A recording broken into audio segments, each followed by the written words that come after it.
René Guénon, Psychologie. Chapitre 13. L'association des idées et des images. Nous avons étudié jusqu'ici les facultés d'acquisition. Nous allons étudier maintenant la mémoire, qui est faculté de conservation ou de restauration, et qui comprend la réminiscence, la reconnaissance et la localisation dans le passé. L'imagination doit être étudiée immédiatement après la mémoire, car ces inventions ne sont pas autre chose que des combinaisons de souvenirs quant à l'étude de l'association des idées. Elles constituent une partie de l'étude de la mémoire, car c'est par l'association que sont rappelés la plupart des souvenirs.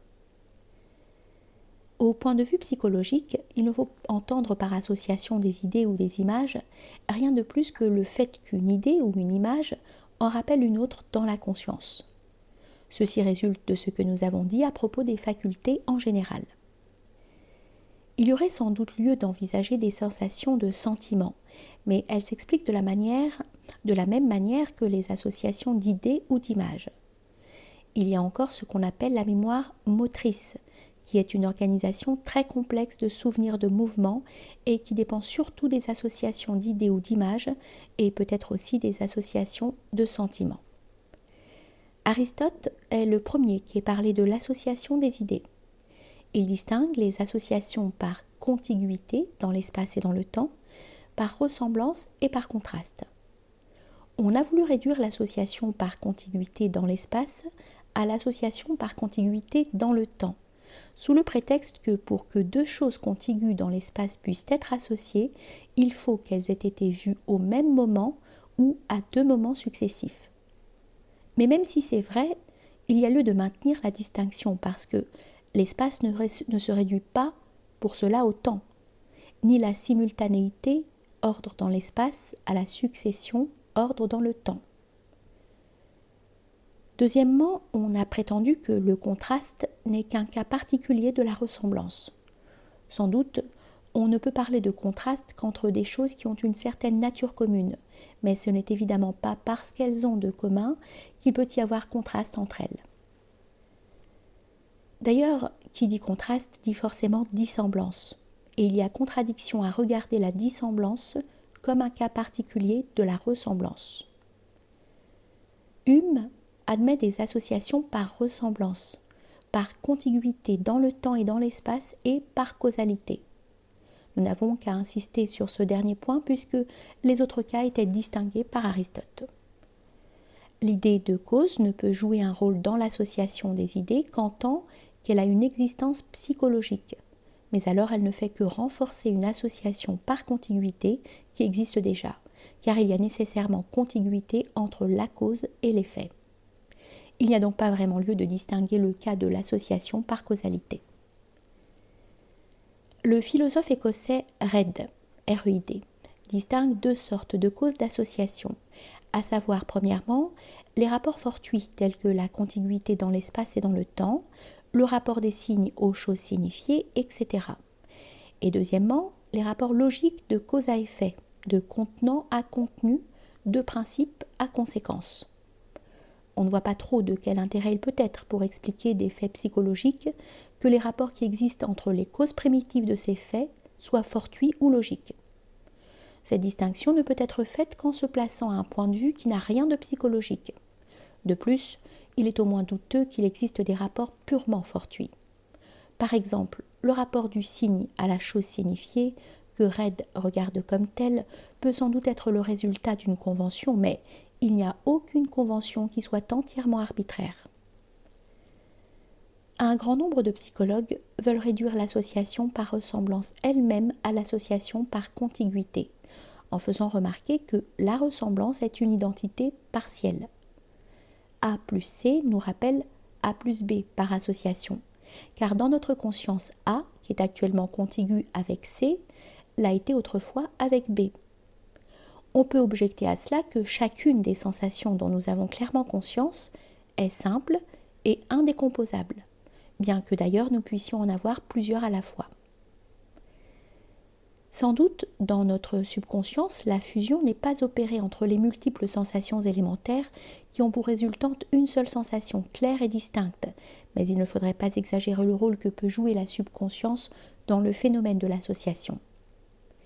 Bien qu'il y ait certainement des associations qui s'établissent en dehors du champ de la conscience claire et distincte, d'autre part, on pourrait citer des cas où deux sensations que nous disons semblables dans une certaine mesure sont en quelque sorte des sensations doubles et d'autres où des états émotifs semblables sont suscités par des sensations très différentes, mais qui deviennent ainsi partiellement identiques, sinon en elles-mêmes, du moins par leurs effets.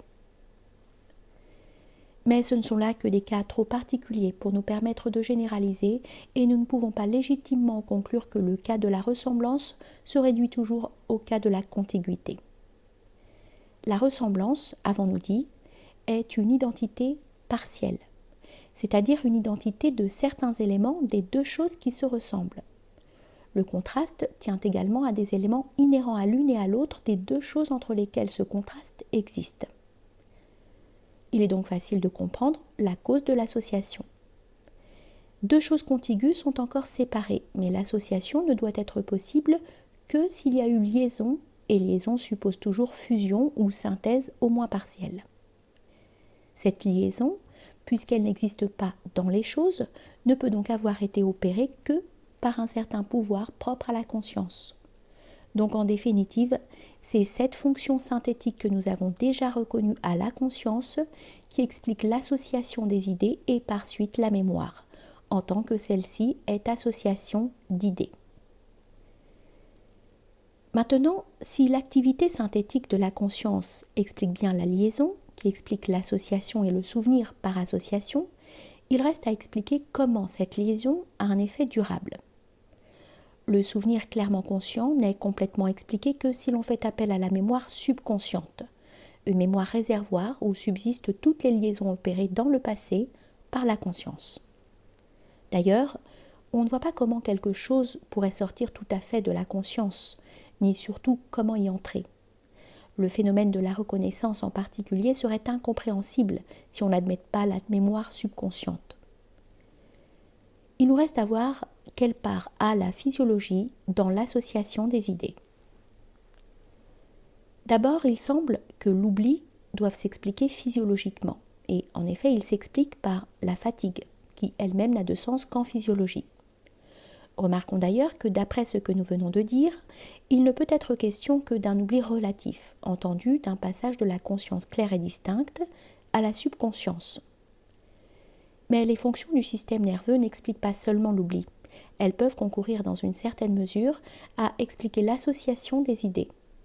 On ne doute pas qu'à toutes les excitations simultanées ou contiguës dans le temps du système nerveux, il ne correspondent des liaisons de mouvements dont la reproduction ultérieure sera facilitée par des changements moléculaires des éléments nerveux, de telle sorte que si un certain état cérébral se reproduit en partie sous l'influence d'un excitant extérieur ou même d'une cause intérieure quelconque, le reste de cet état doit tendre à se régénérer également.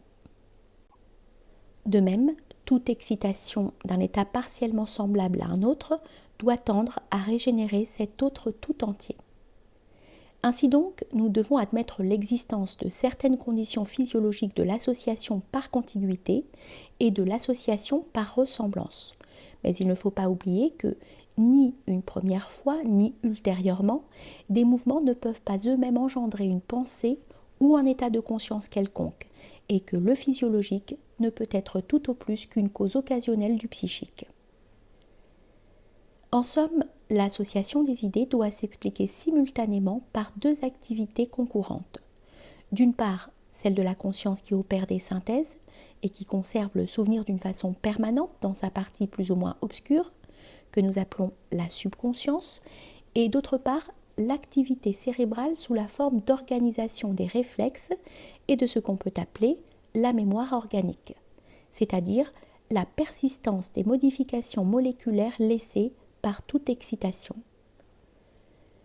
Mais il doit être bien entendu que l'activité de la conscience explique seule le fait psychologique considéré en lui-même.